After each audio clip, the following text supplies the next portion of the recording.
or just a high. No one knows when they're coming for your baby. Seen yourself lately, just working for the man to this day. I feel that you better start running, cause you know they're coming, unless you want a part in the game. No one knows when they're coming for your baby. Seen yourself lately, just working for the man to this day. I feel that you better start running, cause you know they're coming, unless you want a part in the game. In times like these, you learn to pray, and if you're lucky, to stay away. They say don't worry, it won't be you, but if it is, what would you do? No one knows when they're coming for your baby. Seen yourself lately, just working for the man to this day. I feel that you better start. Yo, what's going on? It is 8:30 here. It's kind of cold in my office, but this stuff I want to talk to you about today is hot. Talking about React.memo and useMemo and shouldComponentUpdate really quick. I've been doing a lot of work with performance optimization lately, and knowing the difference between these and how to use them and when is a deal breaker or a meal maker sometimes. So I think it's important that we can understand them and use them correctly. So let's dig in. Let's see. All right. So got a little code sandbox here. Pretty contrived again, but got a counter that we can count up. Let's see. Sweet.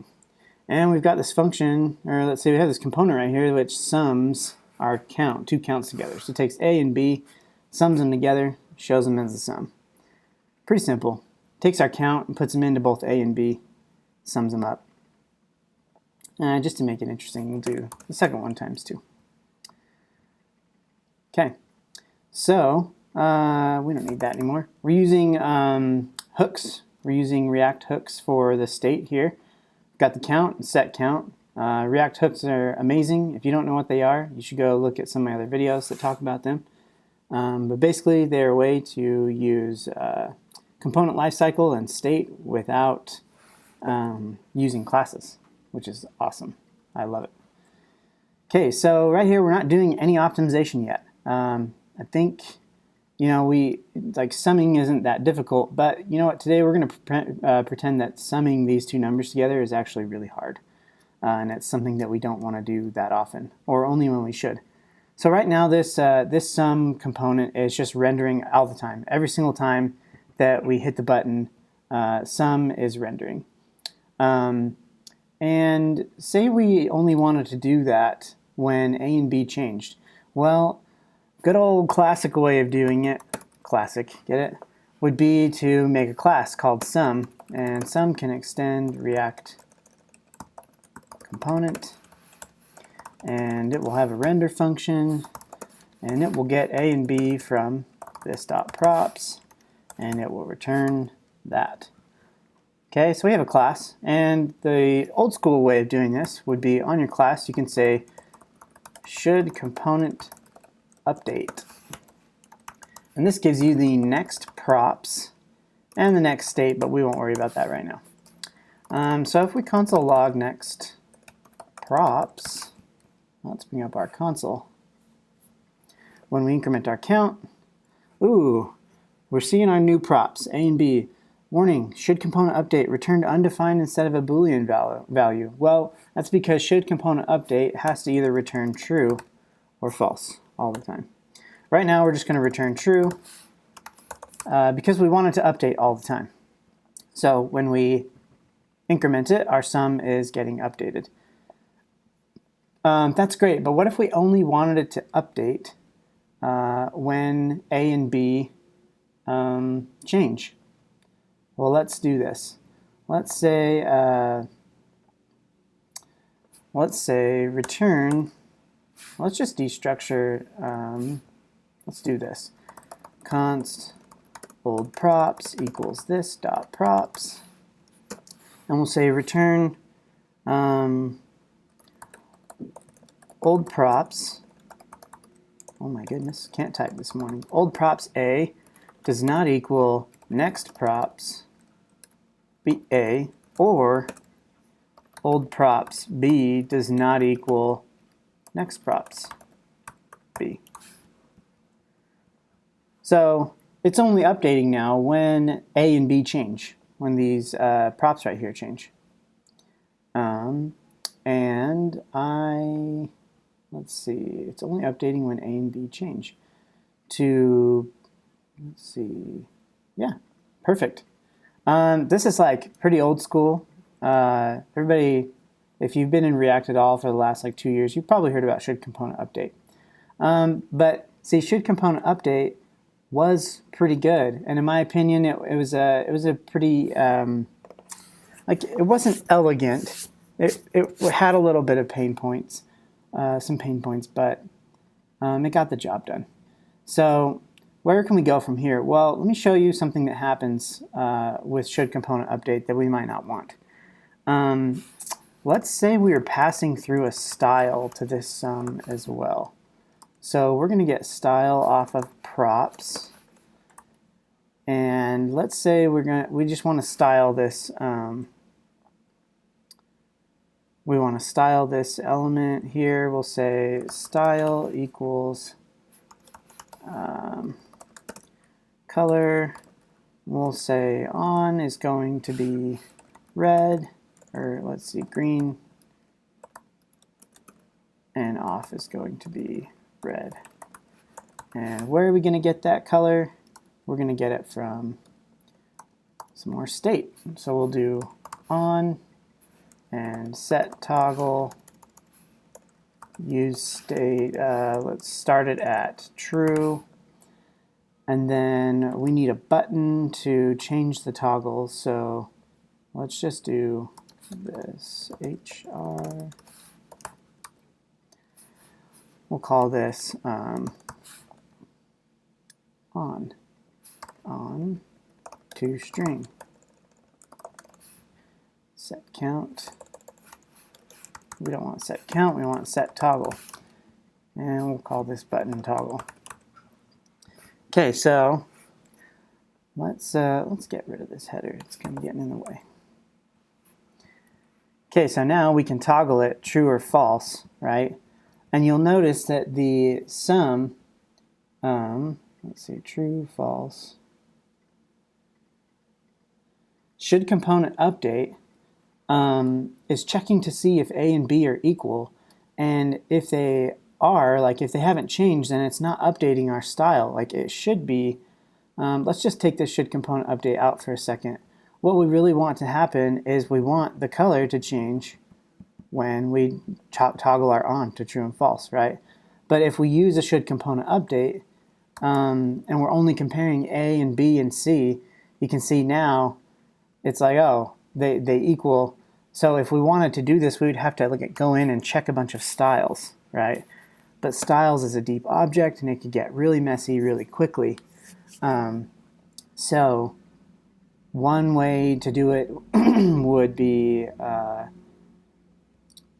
like if we wanted the styles to update, yeah, we would have to deep compare the styles here. We'd have to say, or like, this is really naive. You probably shouldn't do this, but you'd be like, old props style does not equal JSON stringify new props or next props style.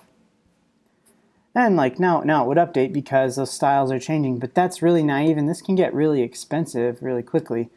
And the other way that you've probably seen, let's say, you know, this is great, but let's say we had, we could just use pure component, which is something I actually didn't even put in here, put in the title, but then you wouldn't even need shouldComponentUpdate, and it's comparing all the props shallowly anyway. And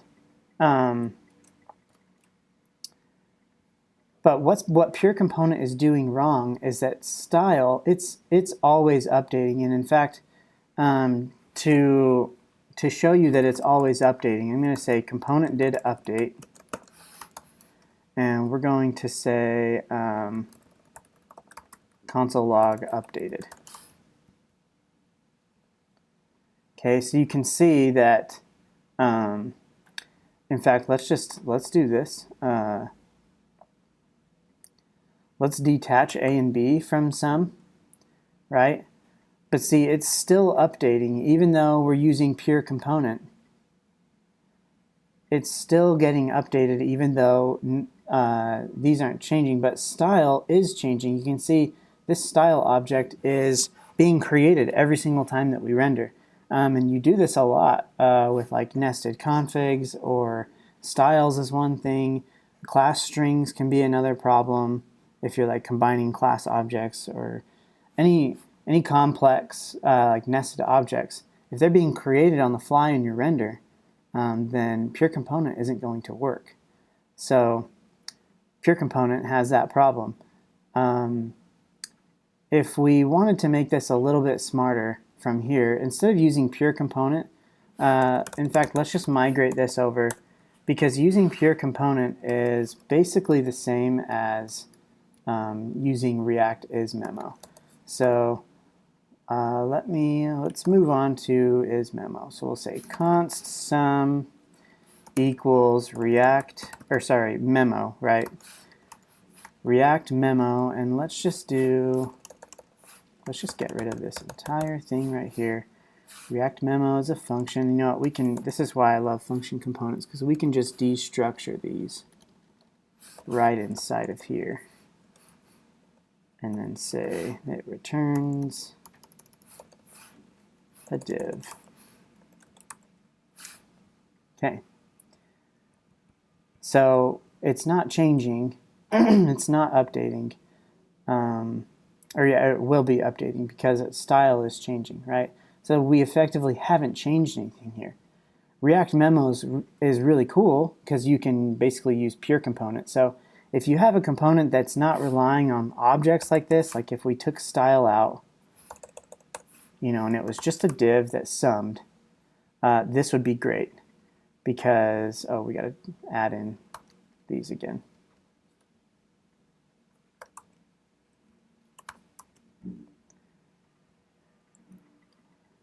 Oh, and we need our did update. Let's, whoa, what did CodeSandbox what is it doing? Oh my gosh. I don't know if you can see this, but it is like, oh my gosh. I think CodeSandbox just totally wigged out. It just created a ton of brackets.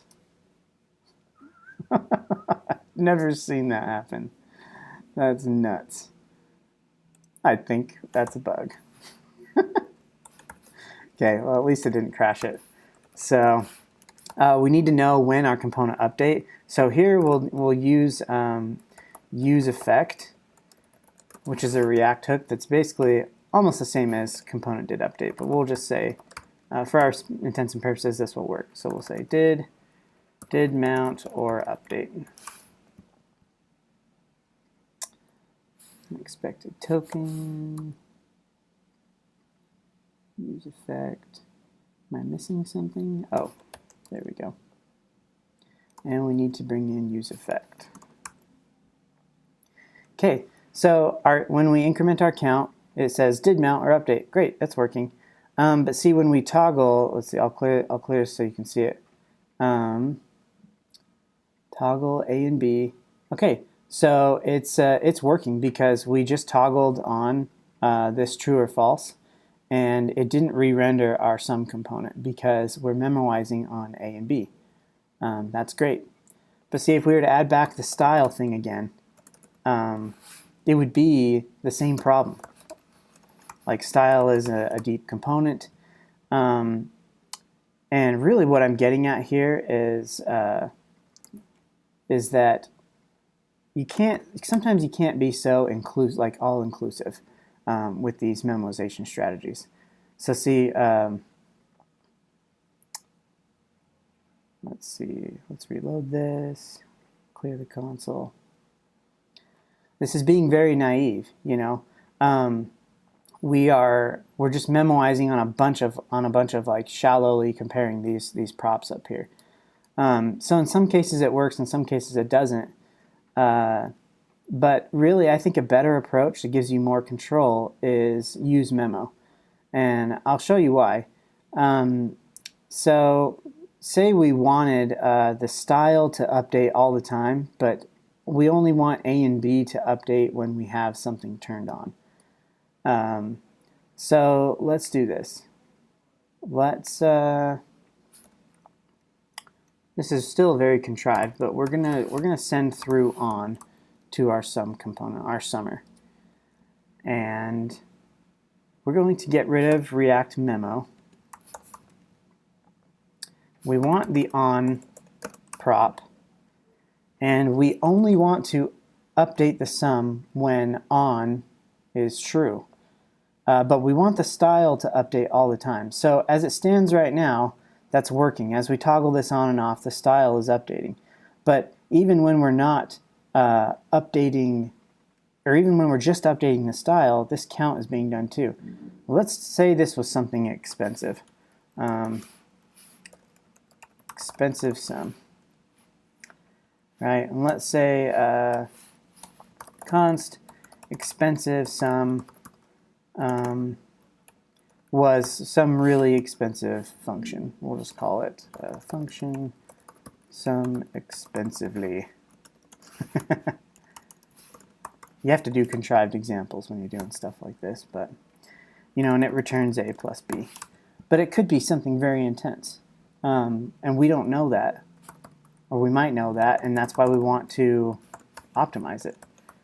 So we're saying get the expensive sum and show it here. Well, if this was really expensive, when we update the style, we may not want to change, we may not want to run this function because A and B probably haven't changed.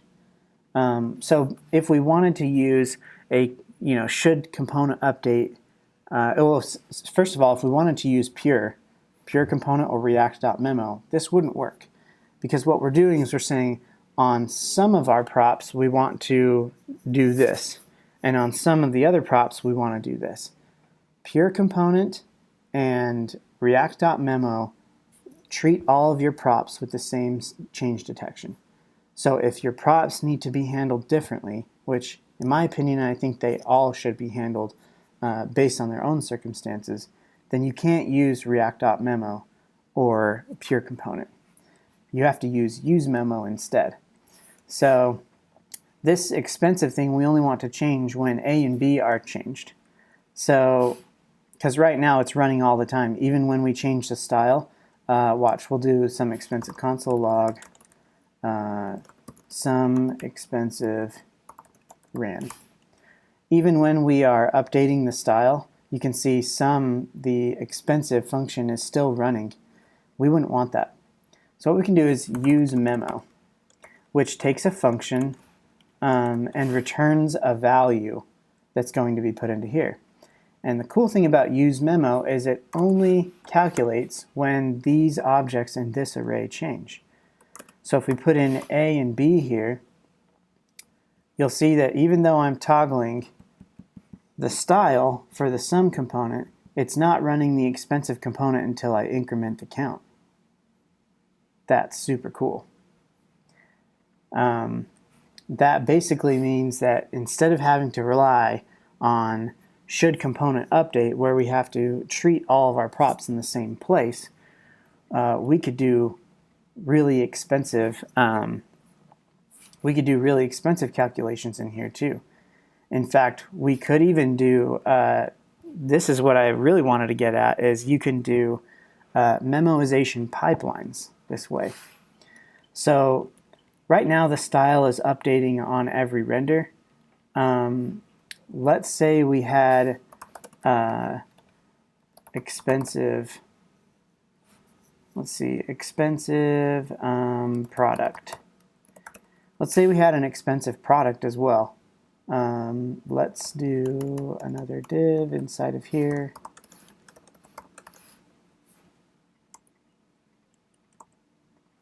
Product. And for the product, we're just going to take the expensive sum and we're going to times it by itself. In fact, let's just call this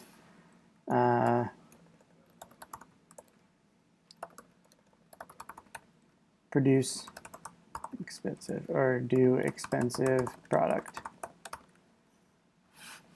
And we'll call A and B. And we need another function up here called do expensive product. Let's see, do expensive product. Let's just make this really interesting. We'll do expensive product when divisible by 5. That's a long variable name. Do expensive product. So this do expensive product is going to multiply A and B together.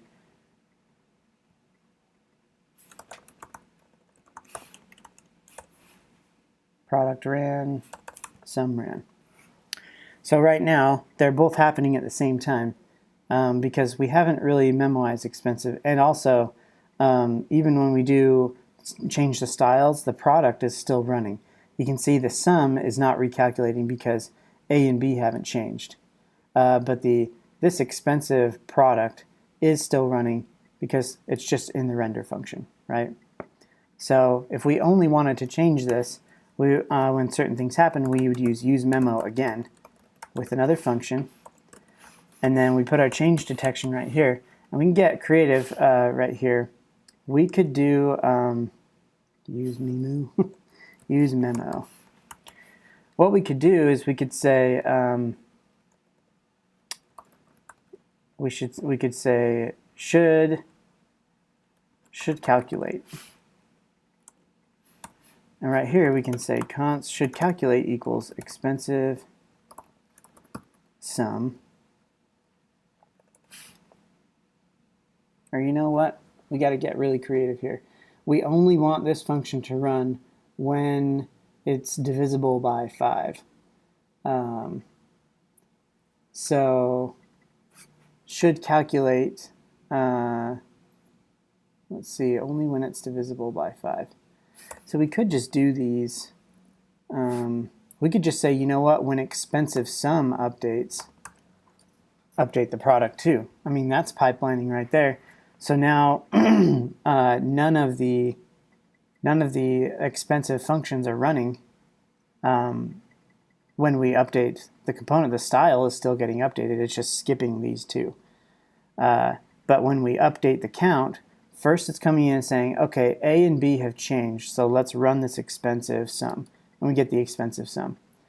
And then it says, oh, hey, expensive sum changed, so we need to run this right here. If we wanted to do divisible by 5, we would have to use some type of a, let's see,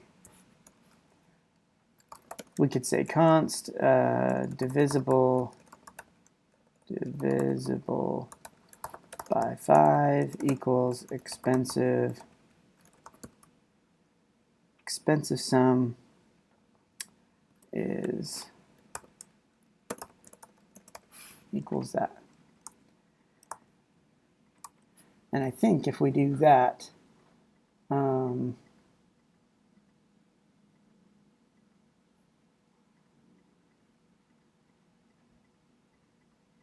okay, but it's updating just after it. So it's almost like this would have to be something that we would track. You know what? Let's go down that route. How would we do that? Let's see. If we only want to update it when it's divisible by 5. So we're going to have to be checking every time expensive sum changes. We're going to want to. Let's do this.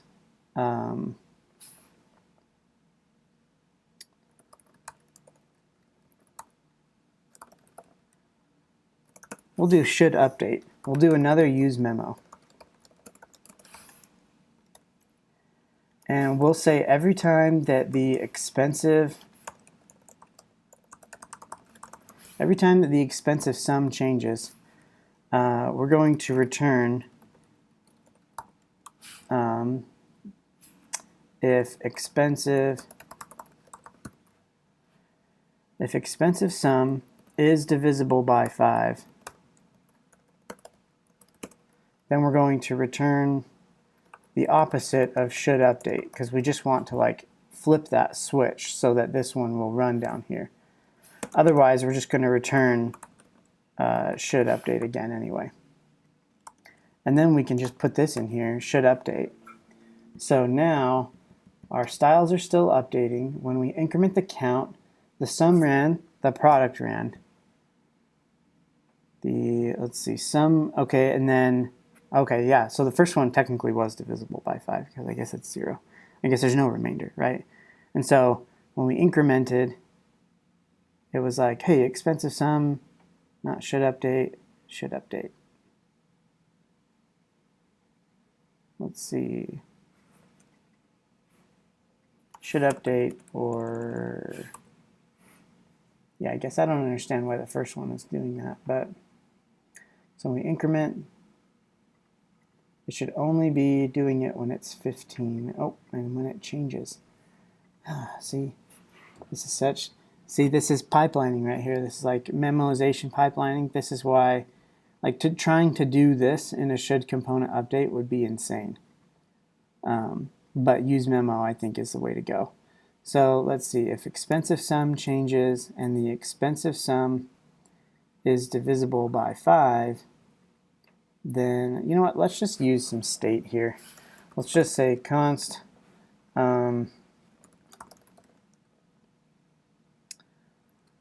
let's see,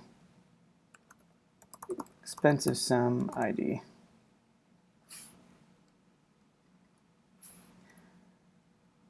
We'll just say, yeah, expensive sum ID, no, const expensive sum ID set expensive sum ID.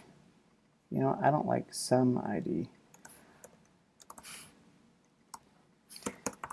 Let's use some state inside of here. Well, let's just start it with 0. So what we'll do here is, instead of doing this shouldUpdate thing, we're just going to say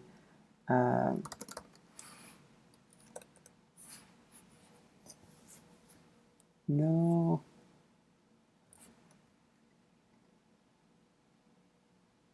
I think what we need to do is track the previous value of expensive sum.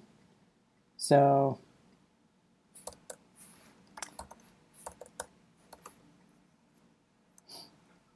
if expensive sum changes,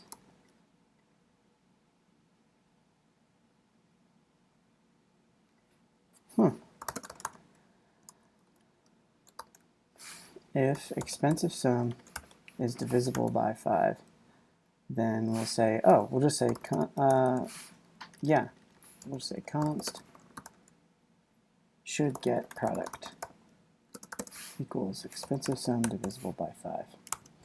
Should get product. And then if we should get the product, this is going to be, let's see, if we should get the product changes, if it's divisible by 5, but we only want to run this. Let's see, this is where it would be nice if this was like a function. You know what I mean? Is like if this function returned true.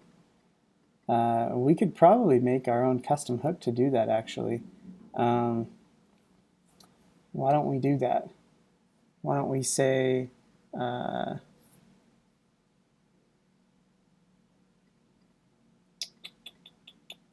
should we try and make our own custom hook? This is kind of becoming a rabbit hole, but it's actually really interesting. So let's just make a custom hook. We'll say const useMemo function. Yeah. And it will equal the function and the memo function. And when the memo function returns true, we want to run the function. So const should update equals memo function, and we'll run it. And we have to run the memo function every time. And then, let's see, if should update,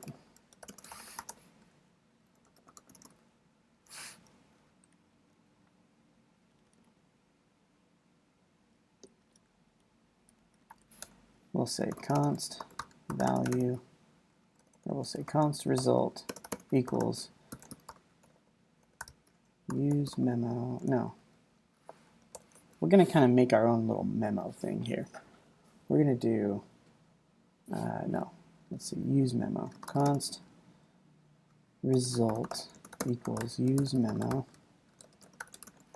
And this is going to be our function right there. And our change detection is going to be what?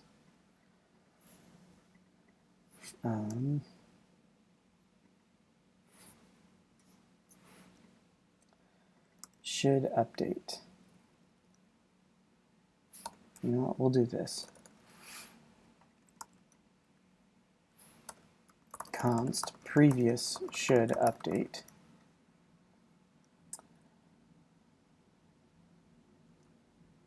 Anytime the function returns true, we need to run the memo. So if should update, we're going to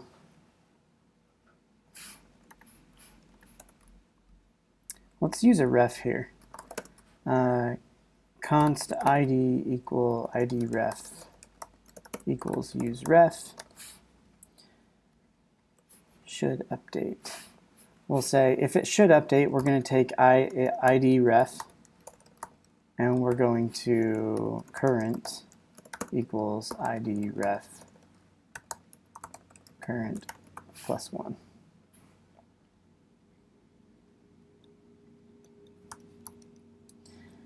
And then the result is we're just going to send through this id ref current. That way we're not kind of our own little memoization thing here. So basically we have to import use ref. Let me go through this a little bit. So our useMemo function, it gets a function that's going to return the result, but here's the memoization function. So basically should update, if we return true in our memoization function, we're going to increment this id ref. We're going to start it with 0. So if id ref current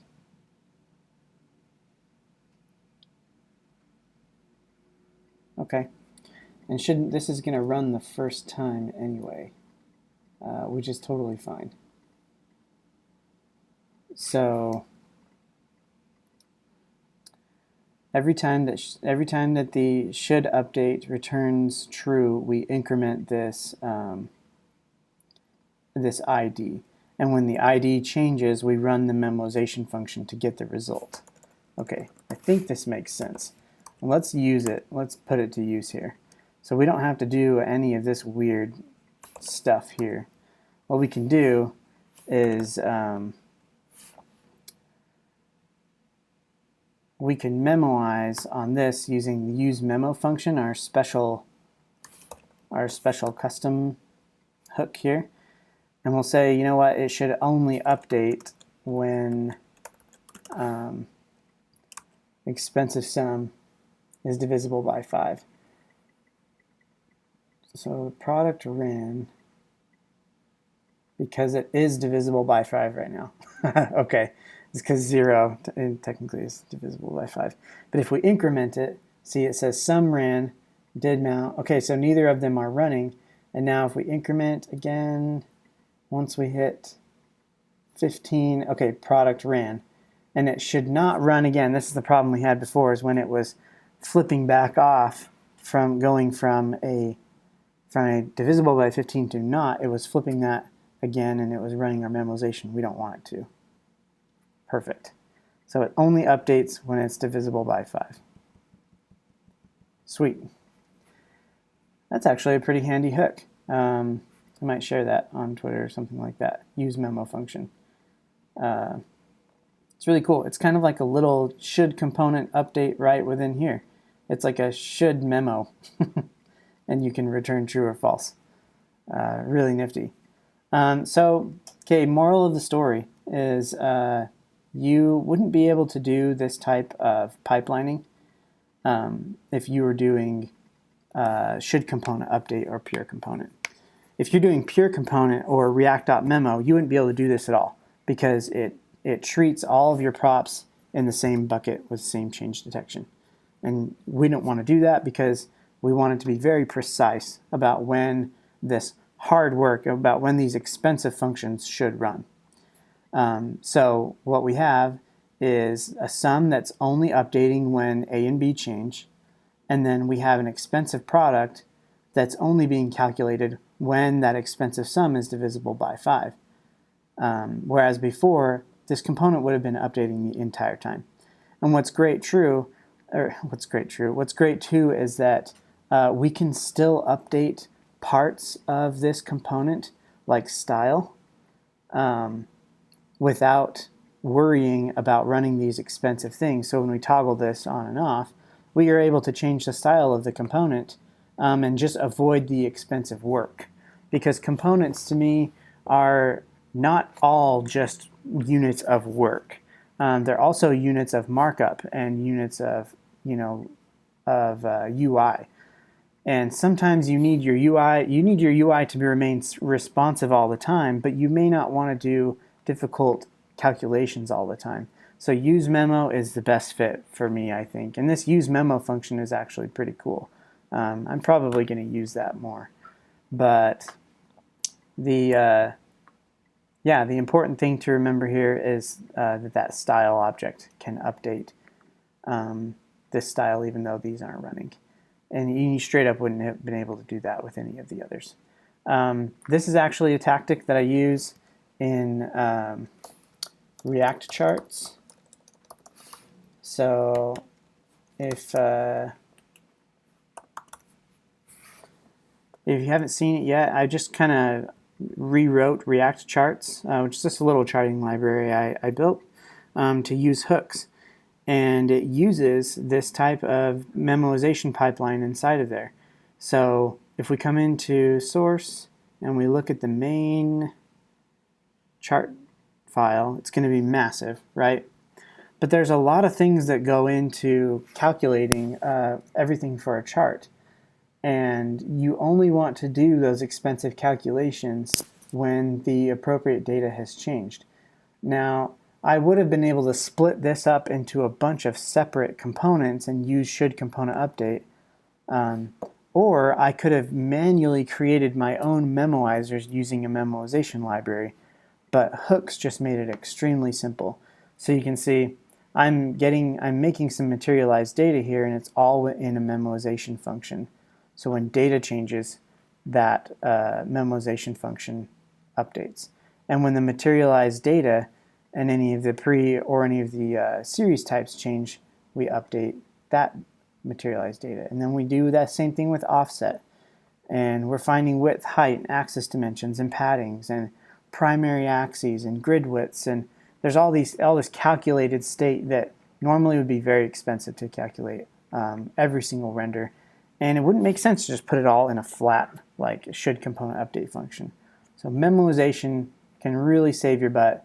React charts is like 5 times faster now, so much more performant, and also just really easy to understand what's happening now, because I think memoizers are really extremely easy to understand. So use memoizers. Try and get away, in my opinion, from should component update. The only downside that I can see to using useMemo primarily instead of pure component is that you are rendering the JSX here. In my opinion, no, that's not a bad thing. Like, the biggest problem with should component update was that if you returned false, not only would it not update that component, but it also wouldn't update any of the children. And that was really annoying because sometimes you needed to update bits and pieces of children, and so you'd end up getting into these subscription-based models, and that's kind of how Redux worked. And then there's like update blocking. There were problems with React router not updating routes because of shouldComponentUpdate, and this gets around that. So I honestly wouldn't call it a downside. I think it's a perfect solution. Is that this stuff runs only when it needs to, and you're guaranteed that your component is going to update at least visually and with the markup and with the stuff that it already has calculated, it will update. I think that's important for keeping our UIs in sync, up to date all the time.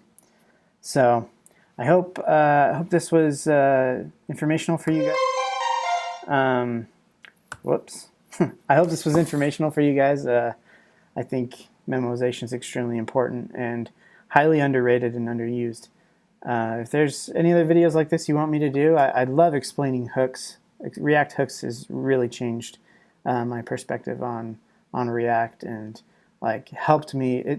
Hooks alone will not make you a better developer, but hooks afford you to become a better developer. They give you the tools to write cleaner code.